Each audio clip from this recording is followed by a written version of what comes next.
On day 24, we took the train from the end of the Yangtze River cruise to Shanghai. The trip note said it was a 7 hour on the bullet train, but Wendy Wu managed to get tickets on a 5 hour faster train, which was great. We had a packed lunch, which was not great. Bring snacks. The hotel was one of the best we have stayed at. Doubletree by Hilton in Pudong. Great room, great view, great breakfast.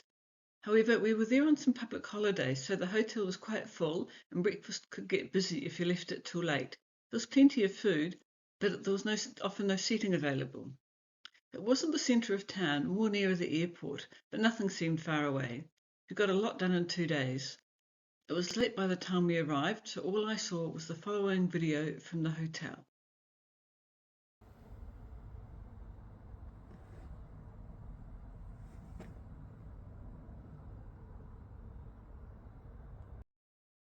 After the hotel breakfast, we went into town and had a breakfast walk, sampling fried breadsticks and other bakery delights.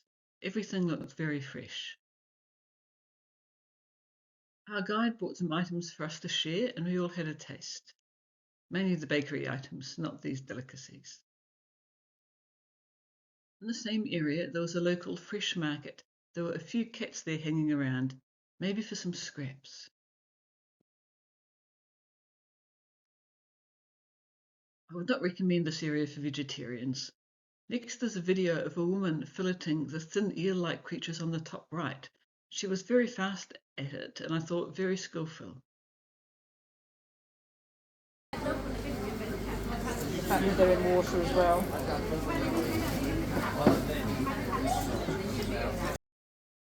We walked from there towards the Bund, where drying laundry on the footpath seemed to be a thing.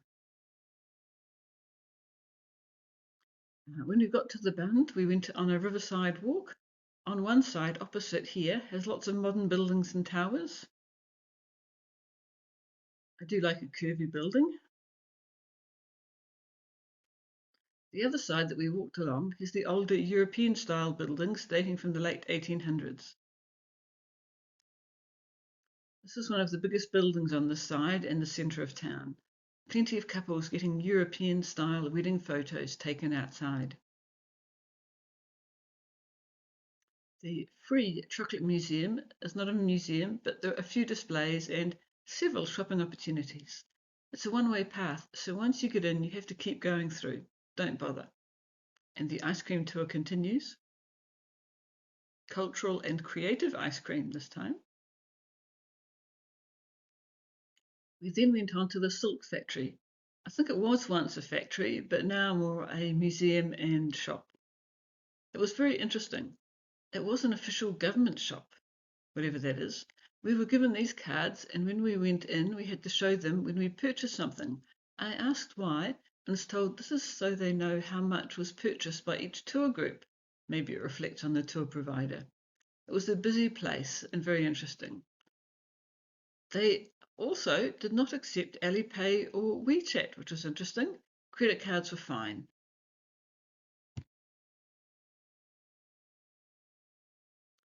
These are live mulberry silkworms bred for making silk. You could pick them up and hold them and feed them.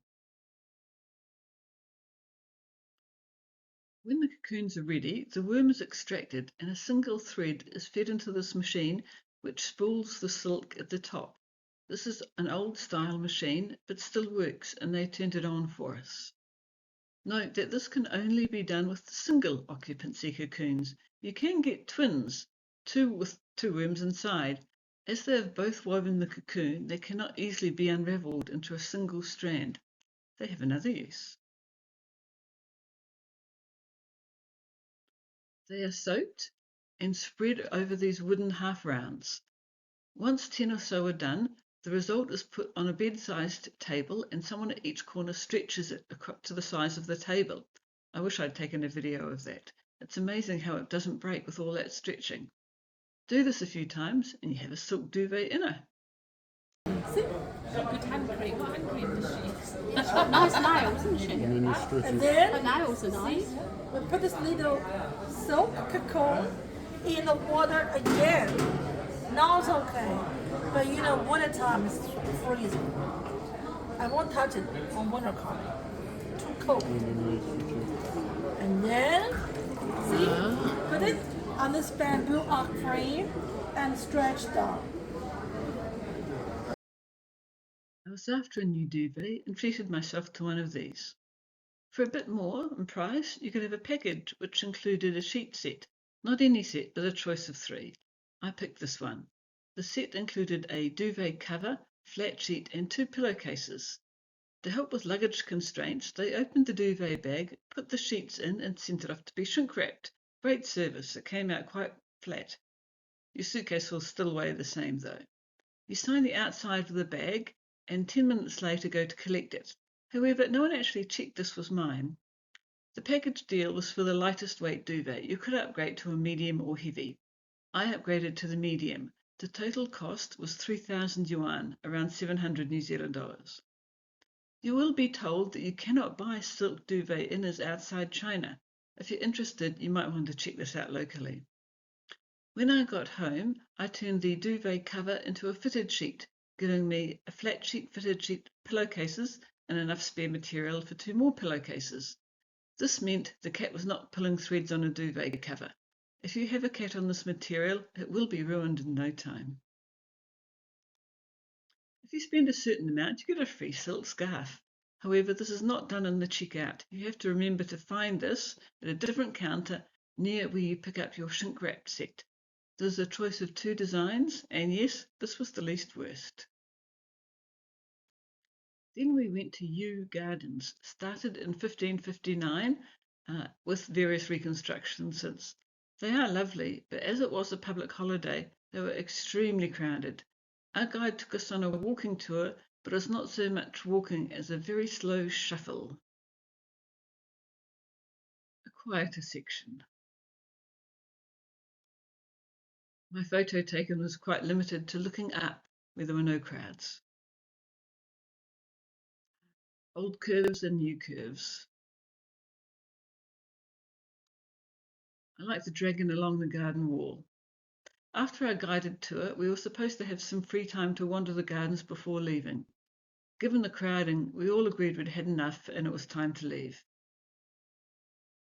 Next in the schedule was a walk through the area just outside the gardens to find our own dinner.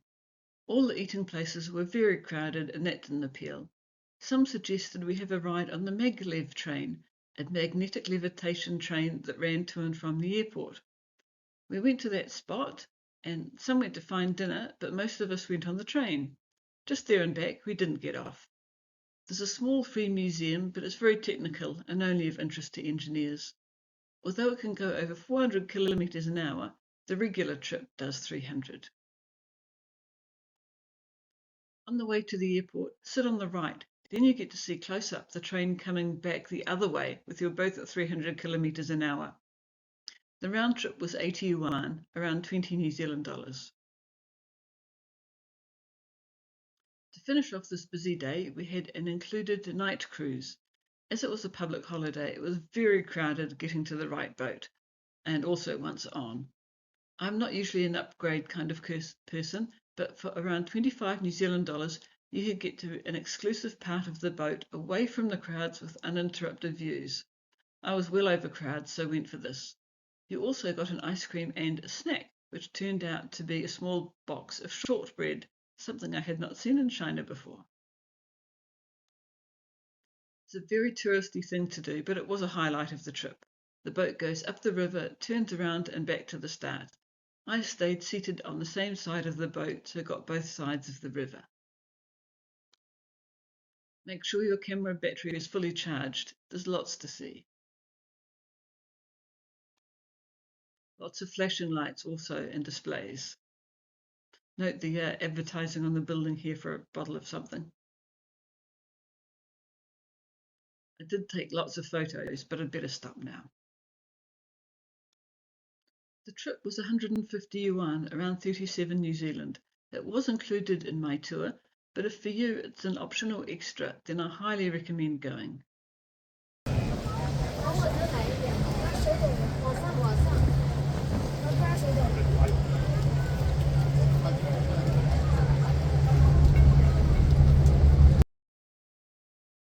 The following day, we had the option to visit a water town.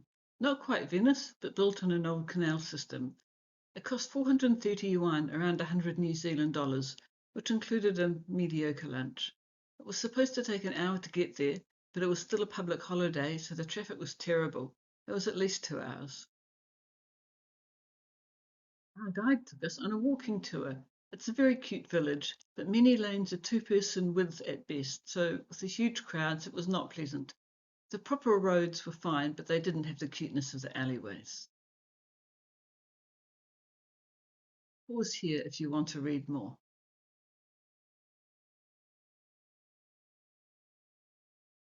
A pretty but very busy bridge.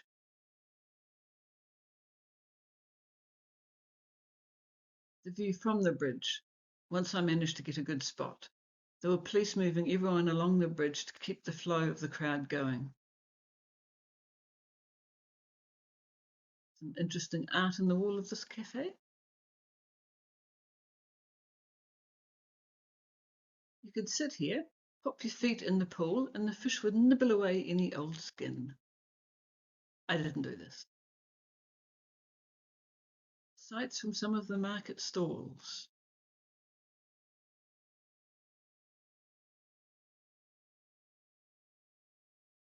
And by now you know there'll be an ice cream, this time in the shape of that bridge. We were supposed to return to the entrance on a boat like this, but there were none running that day due to the wind. As this was included, we got the amount in cash back from our guide and walked back, which was fine. Because of the crowds, she tried a few shortcuts. I did think it was shorter, but it was certainly a less crowded route with some different sights. We did get to see a more realistic view of how the locals live. I would recommend this tour, however, I suggest before you book your trip, you find out the public holidays and do all you can to avoid being in a medium or large city or town at that time. That night we had a nice included farewell dinner. Then we went on to a Cirque du Soleil style acrobatic show, price included. It's been running for 20 years. I was even impressed by the light show in the foyer. I was also impressed by the ceiling. Star Wars came to mind, but to the show. It was set in a round theatre with a good gradient, so I don't think there was a bad seat around. Some of the acrobatics. The best part was the motorcycles in the sphere. It started with 1, then went to 2, and then 3, etc. I think there were 7 in the end. Some video follows.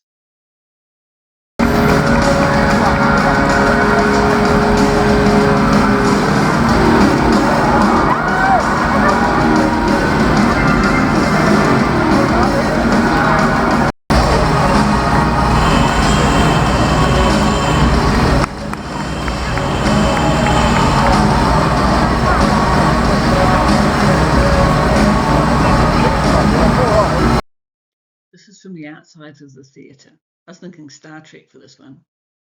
We all met at the bar back in the hotel, which was closed, but we sat there anyway. We were then given a pep talk from our guide on how wonderful our trip was and given a link to provide feedback on the trip. As we had a great trip and guide, this was easy. It was a bit rushed, and had I been going straight home, I might have waited till then. One person wanted to do this, but our guide really wanted him to do it there and then. The next day, we all went home. Transfers were included, and our guide had a taxi for each of us, leaving on the right time for our flights. She was there to see us off and check we got into the right taxi. One couple left at 3 a.m. and she was there, even though they said she didn't have to. I was off to Hong Kong for a few days on the way home, since the plane went there anyway. But for now, it's goodbye China, and thanks for watching.